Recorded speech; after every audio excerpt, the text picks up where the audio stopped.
before we talk about this, we are not saying these are the lists. This is just the rumors going around of who could be in the WWE Hall of Fame for 2018. And we talked about this before. Who should be in, and who should be recognized. And we talked about this before we started the podcast, and you told me that you have the official list actually that is out on there. Here we go once again with the dirt sheets, that it's out on all of these wrestling websites, that somebody has like put out the real list that is going to be. And see, that to me that's hurtful in the fact that that's one of the things that Raw and SmackDown, that's a big part of the draw of Raw and SmackDown is tuning in around this time of year to find out who are going to be the Hall of Fame nominees. And, every week they release another name, and that's like it's supposed to be a big surprise. And now it's got to be somebody in the company. There's got to be what you call a mole, or just I don't know who, somebody that is privy to this information to put that out there. And I just can't understand why they've done this over the years. Put out stuff it really is detrimental to the company to put that information out there. Well, Brad Shepard is the guy that tweeted out the list, and he's also the guy that says that Vince McMahon is going to have an announcement concerning a football league later next month. Who is Brad Shepard? Let's check his credentials out. Brad Shepard he's a freelance journalist. He broke the XFL return story. This is coming from his bio. I swear, it's the Brad Shepard on Twitter. Freelance journalist. Oh, and I broke the XFL return story. He's a pro wrestling is my jam. That's what he says. He's a Boston. Pro wrestling is my what? Pro wrestling is my jam. Jam. J-A-M? It's like his J-A-M. Yeah, so it's like I don't know. And then he's a Boston sports fan. And then he has his email. So he has 4,000 followers on Twitter. Oh my gosh! So he's like a nobody. I mean, come on. People have to start somewhere, King. I've been there before. Well, it just makes me so mad. But he has nothing to do with the WWE other than watching it is his jam.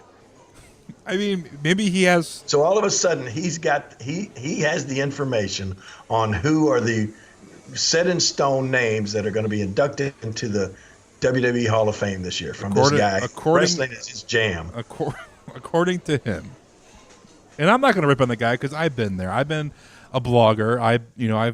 But I'm ashamed of you in the fact that you now you're not going to rip on the guy. Well, but what makes you think he's like this? His word is like the Bible.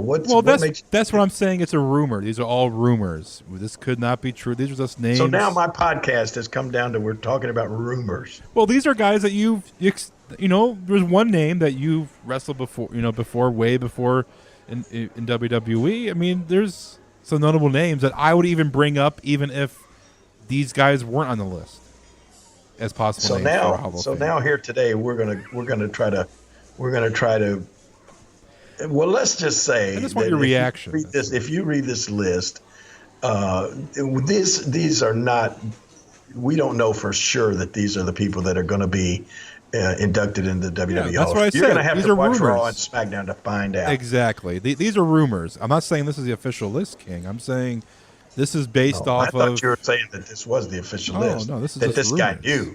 This jam guy really knew what he was talking about. He says he knows, but I'm going to preface it as rumors and innuendo. Preface to use a Bruce Pritchard. Just preface. Preface this. So, okay, all right. So here, preface. Go ahead. All right. So the first. Don't edit all this out now. I know you go back and you edit out anything where you don't look right or something, but no, I keep it in sometimes. Okay. I'll keep that in.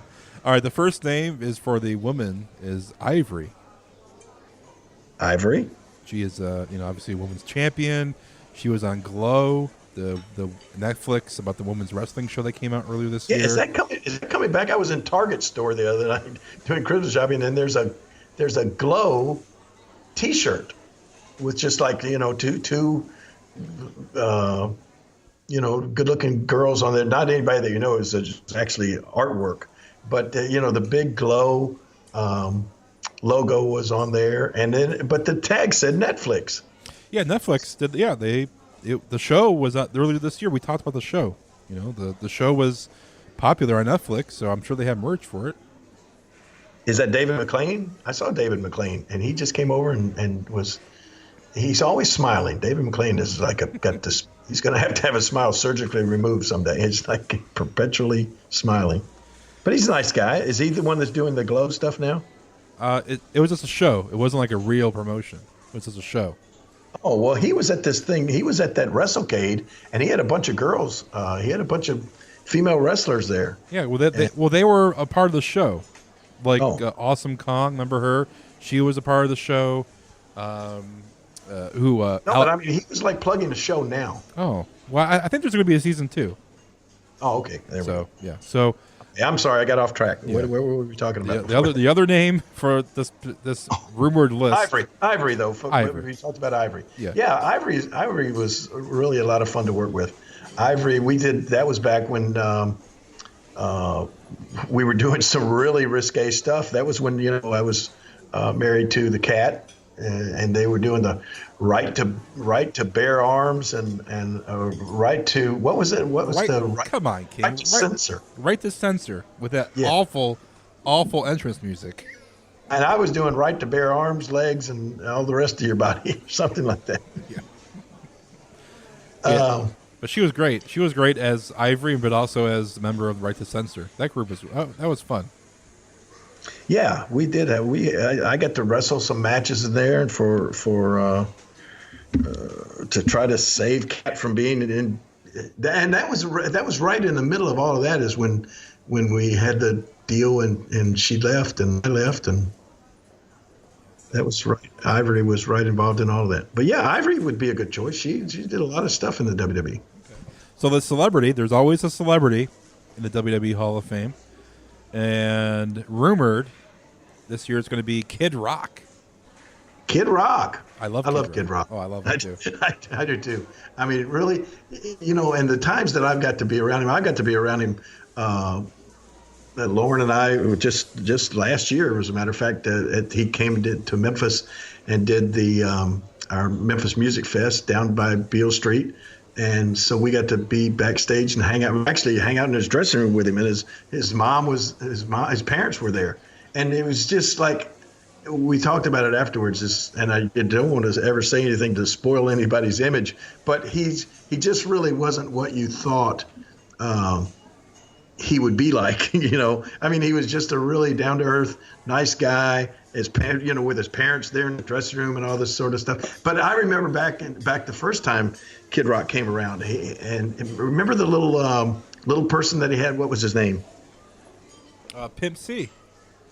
Yeah, exactly. That wasn't his real name, but I mean, gosh, I mean, he was a great guy to be around. We got to hang out with him, and I've never forget. We went to eat one time, and it was so funny that it's Brock and the what was he called? Pimp C? No, it's not Pimp C. I'm just looking up. No. I'm trying to look it up really quickly here. It's not Pimp C. Pimp C was a rapper, though. It's a different rapper. No, that was not his name at all. No, I know what you're talking about. Well, I'm looking up the song. One of the songs that Kid Rock sang with his person was called "The Early Morning Stone Pimp." So I'm trying to find the song because I know the song is going to have give credit to the person singing it. Here we go. Well, anyway, while you're looking that up, we went into a restaurant one time and we sat down, and all of a sudden and this little guy was a classic, excuse me, you got to cut that out. But anyway, this little guy was just a classic. He's probably 24, 25 years old or something at the time. But just he had a little bald head, and he was cute. He just looked like a little kid. Oh, his name was Joe C. Joe C. There you go, man, Joe C. And of course he's passed away now, but he was an awesome little guy. But we went to a restaurant and we all sat down, and all of a sudden the waitress brought over a little coloring page and some coloring crayons for Joe C. She thought he was a little kid, and man, he went off. It was classic. He started this little bit of profanity and that sort of stuff with this waitress, and she was shocked because she genuinely thought it was a little kid, you know. But yeah, Kid Rock. I mean, he is awesome. I mean, jeez, that would be a great. That would be, nobody would complain about the fact that Kid Rock would be inducted into our celebrity wing of the Hall of Fame.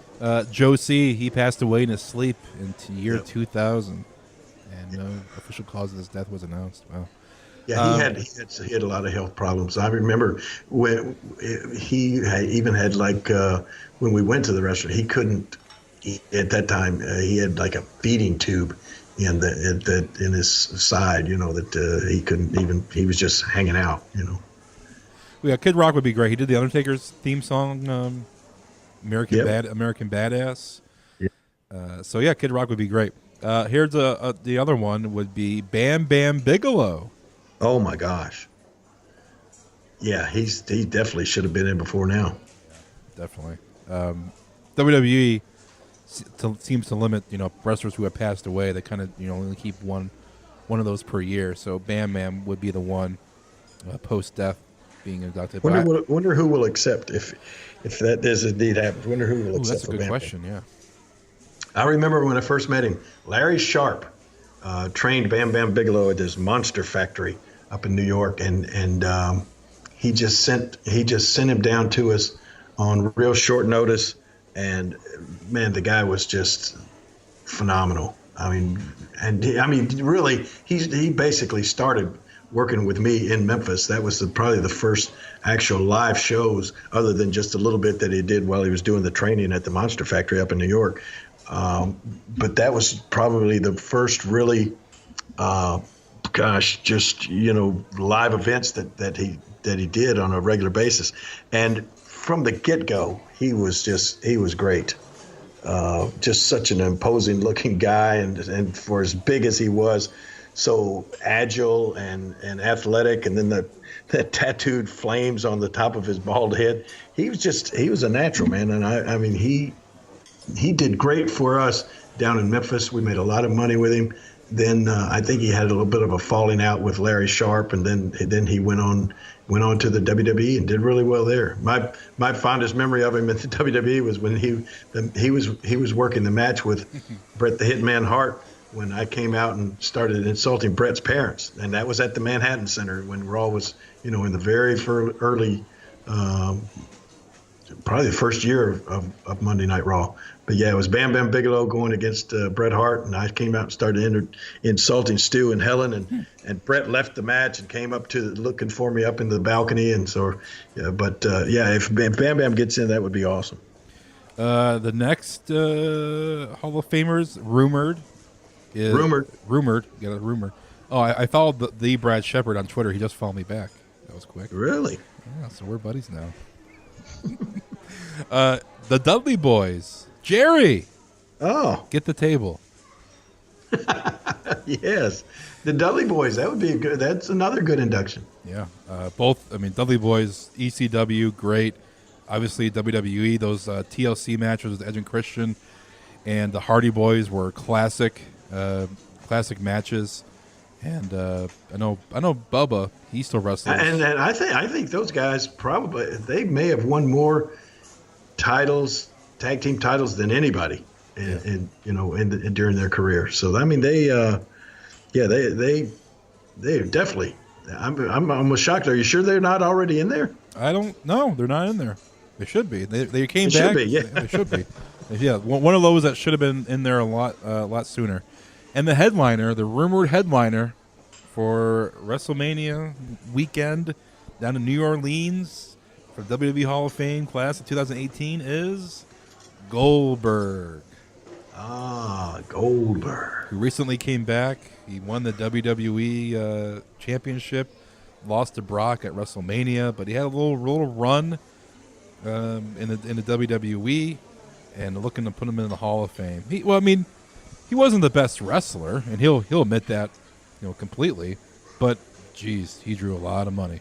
Oh my God, definitely Hall of Fame worthy. I mean, and the cool thing about the WWE Hall of Fame now is that, I mean, there's so many guys still that are worthy to be in, but it's now encompassing, just a wrestler's entire career, not just what they did in the WWE, because hey, Goldberg wasn't in the WWE for a long extended period of time, but he was in WCW and he had a definitely Hall of Fame worthy career. And I like the fact that the WWE is looking at a guy's entire career. That makes me hopefully think that one day Andy Kaufman will get in that celebrity wing of the WWE Hall of Fame, because he never did anything in the WWE, but what he did in wrestling was certainly noteworthy. But yeah, if Goldberg is in there, that you're right, that'd be a big name headliner for the induction ceremony. Definitely. So that's the rumored. Like I said, people, this is all rumors. This isn't the final list per se. I mean, it could be. So now here we are, rumor mongers here in the Jerry Lawler podcast. We're just talking about. If you hear anything about your next door neighbor, call us. We'll put it out. Rumor has it that Glenn is on his fifth slab of brisket here. Yeah, no kidding. One of my favorite cartoons that I ever saw, it used to be the Far Side. You remember Far Side cartoons? Oh, definitely, yeah. Oh my gosh, one of my favorite one was this guy opens a door and here's this guy at a desk and with this real shocked look on his face that he's being exposed, and the guy that sees this guy sitting at the desk says, "Oh, so you're the they in They Say." Far Side. Yeah. Oh, so good. Yeah. Anyway, we're going to be the they and They Say from now on. Yeah, well, like I said, what they say, It's relevant. You never know. Well, it could be wrong. We'll look back at this 4 months from now, when WrestleMania season rolls around, and goes, "Wow, this Brad Shepard guy was totally wrong." Yeah, and he made us totally wrong. Well, there's something to talk about. All right. Look, I just don't want to I don't want to step on any toes here or anything. My contract with WWE is about to come up for renewal, so I would like to not have them come back and say, "Well, it hadn't been that podcast of yours, and you're talking with that dorky guy." And, no, I'm not worried about that. But I don't want to. We want to let everybody know that we're not saying that is the gospel. Right. It is just rumors of names being thrown out there. But all good names. That would be a good thing. All worthy. Yeah. Definitely worthy. No surprise to any of those.